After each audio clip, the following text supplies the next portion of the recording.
ಬಂಧುಗಳೇ ನಮಸ್ಕಾರ, ಹೇಗಿದ್ದೀರಿ? ನಾನು ನಿಮ್ಮ ಎಂಪಿ ಮುದಾಳೆ. ಬಂಧುಗಳೇ, ಇವತ್ತಿನ ಈ ದಿನ ವಿಶೇಷ ಕಾರ್ಯಕ್ರಮದಲ್ಲಿ ಅಂತಾರಾಷ್ಟ್ರೀಯ ವಿಜ್ಞಾನ ಕ್ಷೇತ್ರದಲ್ಲಿ ಮಹಿಳೆಯರ ದಿನಾಚರಣೆ ಕಾರ್ಯಕ್ರಮ ವಿಶ್ವಸಂಸ್ಥೆ ಘೋಷಣೆ ಮಾಡಿದೆ. ಫೆಬ್ರವರಿ 11ರಂದು ಇವತ್ತು ವಿಜ್ಞಾನ ಕ್ಷೇತ್ರದಲ್ಲಿ ಮಹಿಳೆಯರ ಪಾತ್ರ ಬಹಳಷ್ಟು ಮಹತ್ವದಾಗಿದೆ. ಹೀಗಾಗಿ ವಿಶ್ವಸಂಸ್ಥೆಯು ಕೂಡ ಫೆಬ್ರವರಿ 11ರಂದು ಇವತ್ತಿನ ದಿನ ವಿಜ್ಞಾನ ಕ್ಷೇತ್ರದಲ್ಲಿ ಮಹಿಳೆಯರ ಪಾತ್ರದ ಕುರಿತಂತೆ ಮಹಿಳಾ ವಿಜ್ಞಾನ ದಿನಾಚರಣೆ ಕಾರ್ಯಕ್ರಮವನ್ನು ಕೂಡ ಆಯೋಜನೆ ಮಾಡಲಾಗ್ತದೆ.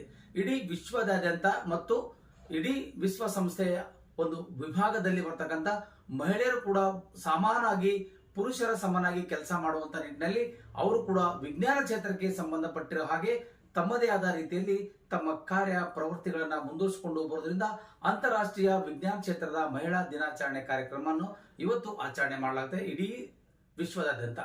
ಹಾಗಾದ್ರೆ ಮಹಿಳೆಯರು ಮಾಡಿರ್ತಕ್ಕಂತಹ ಸಾಧನೆ ಯಾವ ಕ್ಷೇತ್ರ, ಎಂತ ಕ್ಷೇತ್ರ ಅಂತ ನಾವು ಅನ್ಕೊಂಡ್ರೆ ಅದು ವಿಜ್ಞಾನ ಕ್ಷೇತ್ರದಲ್ಲಿ ಕೂಡ ಮಹಿಳೆಯರ ಪಾತ್ರ ಬಹಳಷ್ಟು ಪ್ರಮುಖವಾಗಿ ಕಾಣಿಸ್ತಾ ಇದೆ. ಒಟ್ಟಾರೆಯಾಗಿ ಹೇಳಬೇಕಾದ್ರೆ ಈ ದಿನ ವಿಶೇಷ ಕಾರ್ಯಕ್ರಮದಲ್ಲಿ ಮಹಿಳಾ ದಿನಾಚರಣೆಯ ಮತ್ತು ಮಹಿಳಾ ವಿಜ್ಞಾನ ದಿನಾಚರಣೆ ಕುರಿತು ಒಂದಿಷ್ಟು ಮಾಹಿತಿಯನ್ನ ನಿಮ್ಮ ಮುಂದೆ ತರಲು ನಾವು ಪ್ರಯತ್ನ ಪಡ್ತಾ ಇದ್ದೀವಿ. ತಮಗೆಲ್ಲ ತಿಳಿಸಿರುವ ಹಾಗೆ ನಾರಂಜ ಎಕ್ಸ್ಪ್ರೆಸ್ ಸುದ್ದಿವಾಹಿನಿಯಲ್ಲಿ ಪ್ರತಿದಿನ ಈ ದಿನದ ವಿಶೇಷ ಕಾರ್ಯಕ್ರಮನ ನಿಮ್ಮ ಮುಂದೆ ನಾವು ವಿಸ್ತರಣೆ ಮಾಡ್ತಾ ಇದ್ದೀವಿ. ಒಟ್ಟಾರೆಯಾಗಿ ಹೇಳ್ಬೇಕಾದ್ರೆ ಒಂದು ಸ್ಮರಣೆ ಆಗಿರ್ಬೋದು, ಒಂದು ಸಾಧನೆ ಆಗಿರ್ಬೋದು, ಇನ್ನಿತರ ಬೇರೆ ಬೇರೆ ವಿಷಯಗಳಿಗೆ ನಾವು ಆಲೋಚನೆ ಮಾಡಿದಾಗ ಆ ಮಹಾನ್ ವ್ಯಕ್ತಿಗಳ ಬಗ್ಗೆ, ಆ ಮಹಾನ್ ಚೇತನರ ಬಗ್ಗೆ ನಾವು ಚಿಂತನೆ ಮಾಡಬೇಕಂತ ಪರಿಸ್ಥಿತಿ ಕೂಡ ಇವತ್ತಿನ ಕಾಲಘಟ್ಟದಲ್ಲಿ ಎದುರಾಗಿದೆ. ಹಾಗಾಗಿ ಈ ದಿನ ಫೆಬ್ರವರಿ 11ರಂದು ವಿಶ್ವಸಂಸ್ಥೆಯು ಸಹ ಅಂತಾರಾಷ್ಟ್ರೀಯ ಮಹಿಳಾ ವಿಜ್ಞಾನ ಕ್ಷೇತ್ರದ ಮಹಿಳೆಯರ ದಿನಾಚರಣೆ ಕೂಡ ಆಚರಣೆ ಮಾಡಲಾಗ್ತಾ ಇದೆ. ಹೀಗಾಗಿ ಆ ನಿಟ್ಟಿನಲ್ಲಿ ಒಂದಿಷ್ಟು ನಾವು ಆಲೋಚನೆ ಮಾಡಬೇಕಾದ್ರೆ ಮಹಿಳೆಯರು ಅನೇಕ ರೀತಿಗಳಿಂದ ಸಾಧನೆ ಮಾಡಿದ್ದಾರೆ. ಅದರಲ್ಲಿ ಒಂದು ವಿಜ್ಞಾನ ಕ್ಷೇತ್ರಕ್ಕೆ ನಾವು ಸಂಬಂಧಪಟ್ಟಂಗೆ ವಿಚಾರ ಮಾಡಿದರೆ ಅಲ್ಲಿ ಬಹಳಷ್ಟು ರೀತಿಗಳಿಂದ ಬಹಳಷ್ಟು ಮಹಿಳೆಯರು ಕೂಡ ಮುಂದೆ ಹೋಗಿ ತಮ್ಮ ಪ್ರವೃತ್ತಿಗಳೆಲ್ಲ ಬದಲಾವಣೆ ತಂದುಕೊಂಡಂತಹ ವಿಶೇಷ ಘಟನೆ ಕೂಡ ನಮ್ಮೆದುರಿಗೆ ಕಾಣಿಸ್ತಾ ಇದೆ. ಹಾಗಾಗಿ ವಿಶ್ವಸಂಸ್ಥೆಯು ಕೂಡ ಇವತ್ತು ವಿಜ್ಞಾನ ಕ್ಷೇತ್ರದಲ್ಲಿ ಮಹಿಳೆಯರ ಪಾತ್ರದ ಕುರಿತು ಅದಕ್ಕೆ ಒಂದು ವಿಶೇಷವಾಗಿಂತ ದಿನವನ್ನಾಗಿ ಮಾಡಿದರೆ, ಮಹಿಳೆಯರ ದಿನಾಚರಣೆ ಒಂದ್ ಕಡೆ ಇದೆ, ಮಹಿಳಾ ಮಕ್ಕಳ ದಿನಾಚರಣೆ ಒಂದ್ ಕಡೆ ಇದೆ. ಹಾಗಾಗಿ ಮಹಿಳೆಯರು ಕೂಡ ಪುರುಷರ ಸಮನಾಗಿ ಬೆಳೆದು ನಿಂತಿದ್ದಾರೆ. ಹಾಗಾಗಿ ಅವರು ಮಾಡಿದಂತ ಕಾರ್ಯ ಮತ್ತು ಸಾಧನೆಗಳ ಕುರಿತು ಒಂದಿಷ್ಟು ನಾವು ವಿಚಾರ ವಿನಿಮಯಗಳನ್ನ ಮಾಡಿಕೊಳ್ಳುವಂತಹ ಪರಿಸ್ಥಿತಿ ಇವತ್ತಿನ ಕಾಲಘಟ್ಟದಲ್ಲಾಗಿದೆ. ಯಾಕೆ ಈ ವಿಷಯ ನಿಮ್ಮನ್ನು ತಿಳಿಸ್ತಾ ಇದೀವಿ ಅಂತಂದ್ರೆ, ಮುಂದಿನ ಪೀಳಿಗೆಗೆ ಇವತ್ತು ಫೆಬ್ರವರಿ 11 ಯಾವ ದಿನ ಇದೆ, ಹೇಗೆ ಆಚರಣೆ ಮಾಡ್ತಾರೆ, ಯಾಕೆ ಈ ದಿನವನ್ನಾಗಿ ಅಲ್ಲಿ ವಿಶ್ವಸಂಸ್ಥೆ ಅಲ್ಲಿ ಒಂದಿಷ್ಟು ಸಂಸ್ಥೆ ಮಹಿಳೆಯರ ವಿಜ್ಞಾನ ಕ್ಷೇತ್ರದಲ್ಲಿ ಇರ್ತಕ್ಕಂಥ ದಿನ ಆಚರಣೆ ಮಾಡ್ತಾ ಇದೆ ಅಂತಂದ್ಮೇಲೆ ಮಹಿಳೆಯರ ಪಾತ್ರ ಕೂಡ ಬಹಳಷ್ಟು ದೊಡ್ಡದಾಗಿರ್ತದೆ. ಹೀಗಾಗಿ ಆ ವಿಶೇಷ ಸುದ್ದಿಗಳನ್ನ ಇವತ್ತು ನಿಮ್ಮ ಮುಂದೆ ಕೂಡ ನಾವು ಹೊತ್ತು ತಂದೀವಿ. ಇವತ್ತಿನ ಈ ಒಂದು ಅಂತಾರಾಷ್ಟ್ರೀಯ ವಿಜ್ಞಾನ ಕ್ಷೇತ್ರದ ಮಹಿಳೆಯರ ದಿನಾಚರಣೆ ಅಂಗವಾಗಿ ನಾರಂಜ ಎಕ್ಸ್ಪ್ರೆಸ್ ಸುದ್ದಿವಾಹಿನಿಯು ಎಲ್ಲ ಮಹಿಳೆಯರು ಕೂಡ ಆರ್ಥಿಕ ಅಭಿನಂದನೆಗಳು ಸಲ್ಲಿಸುತ್ತಾ ಈ ಕಾರ್ಯಕ್ರಮನ ಇಲ್ಲಿಗೆ ಮುಗಿಸ್ತಾ ಇದ್ದೀವಿ. ಬಂಧುಗಳೇ,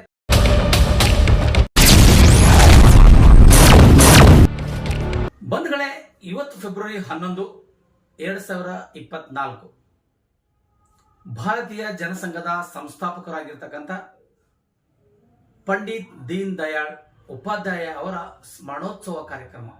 ಇಡೀ ಇವತ್ತು ಬಿಜೆಪಿ ಮತ್ತು ಸಂಘ ಪರಿವಾರ ಮತ್ತು ಬಸವ ಹಿಂದೂ ಪರಿಷತ್ತು ಹಾಗೂ ಇನ್ನಿತರ RSS ಅಂತ ಹೇಳ್ತಾ ಇದೀವೋ ಅದರ ಒಂದು ಪ್ರಮುಖ ನಾಯಕರಾಗಿರ್ತಕ್ಕಂಥ ಪಂಡಿತ್ ದೀನ್ ದಯಾಳ್ ಉಪಾಧ್ಯಾಯ ಅವರು ಇವತ್ತು ನಮ್ಮನ್ನೆಲ್ಲ ಅಗಲಿರುವಂತಹ ದಿನ.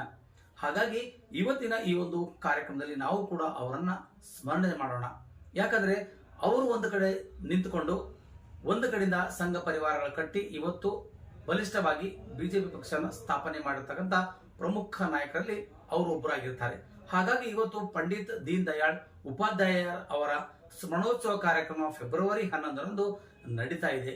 ಯಾಕಂದ್ರೆ ಇವರು ಅನೇಕ ರೀತಿಗಳಿಂದ ಮಹಾಮಾನವತಾವಾದಿ ಮತ್ತು ರಾಜಕಾರಣಿ, ಸರಳ ಸಜ್ಜನಿಕೆಗೆ ಪಾತ್ರವಹಿಸಿಕೊಂಡಿರ್ತಕ್ಕಂಥ ದೀನ್ ದಯಾಳ್ ಉಪಾಧ್ಯಾಯ ಅವರು ಈ ರೀತಿಯಾಗಿ ಅವರನ್ನು ನಾವು ಕರೆಯಲ್ಪಡ್ತಿದ್ದೇವೆ. ಅವರು ಕೂಡ ಈ ಜನಸಂಘ ಮತ್ತು ಭಾರತೀಯ ಜನಸಂಘ ಕಟ್ಟುವಂತಹ ನಿಟ್ಟಿನಲ್ಲಿ ಅವರ ಪ್ರಮುಖ ಪಾತ್ರ ಬಹುದೊಡ್ಡದಾಗಿರ್ತದೆ.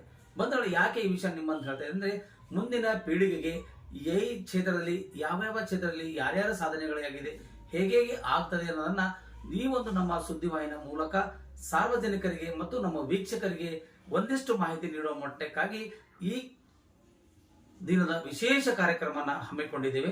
ಇವತ್ತು ಬರ್ತಕ್ಕಂಥ 2 ಮಹಿಳೆಯರ ಬಗ್ಗೆ, ಒಂದು ಅಂತಾರಾಷ್ಟ್ರೀಯ ವಿಜ್ಞಾನ ಕ್ಷೇತ್ರದಲ್ಲಿ ಮಹಿಳೆಯರ ದಿನಾಚರಣೆ ಯಾವತ್ತು ವಿಶ್ವ ಸಂಸ್ಥೆ ಕೂಡ ಆಚರಣೆ ಮಾಡಲಿಕ್ಕೆ ಹೊರಟಿದೆ ಅಂತ ಅಂದಾಗ ಮಹಿಳೆಯರ ಸಾಧನೆ ಕೂಡ ಒಂದು ಕಡೆ ವಿಚಾರ ನಾವು ಮಾಡಲೇಬೇಕಾಗಿದೆ. ಅದಾದ ನಂತರದಲ್ಲಿ ಇವತ್ತಿನ ಸ್ಮರಣೋತ್ಸವ ಅಂತ ಕಾರ್ಯಕ್ರಮ, ಇವತ್ತಿನ ಸ್ಮರಣೋತ್ಸವ ಕಾರ್ಯಕ್ರಮ ಏನಪ್ಪಾ ಅಂದ್ರೆ ಪಂಡಿತ್ ದೀನ್ ದಯಾಳ್ ಅವರು ಜನಸಂಘ ಕಟ್ಟುವಲ್ಲಿ ಪ್ರಮುಖ ಪಾತ್ರ ವಹಿಸಿಕೊಂಡಿರ್ತಕ್ಕಂಥ ಪಂಡಿತ್ ದೀನ್ ದಯಾಳ್ ಶರ್ಮಾಜಿ ಅವರ ಒಂದು ಸ್ಮರಣೋತ್ಸವ ಕಾರ್ಯಕ್ರಮನ ಅಲ್ಲಲ್ಲಿ ಮತ್ತು ಬಿಜೆಪಿಯ ಕ್ಷೇತ್ರಗಳಲ್ಲಿ ನಡೀತಾ ಇರತಕ್ಕಂಥದ್ದು.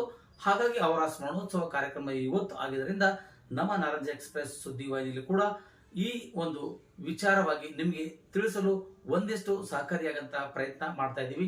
ಈ ಸುದ್ದಿ ನಿಮಗೆ ಇಷ್ಟವಾಗಿದ್ದರೆ ದಯವಿಟ್ಟು ಶೇರ್ ಮಾಡಿ, ಲೈಕ್ ಮಾಡಿ, ಕಮೆಂಟ್ಸ್ ಮಾಡಿ ಮತ್ತು ನಿಮ್ಮ ಅನಿಸಿಕೆ ಅಭಿಪ್ರಾಯಗಳನ್ನ ತಿಳಿಸಲು ಈ ಮೂಲಕ ಮನವಿ ಮಾಡ್ಕೊಳ್ತೇನೆ. ಧನ್ಯವಾದಗಳು ಬಂಧುಗಳೇ. ಮುಂದಿನ ಸುದ್ದಿಗಾಗಿ ಮತ್ತೆ ಬರ್ತೇನೆ. ನಮಸ್ಕಾರ.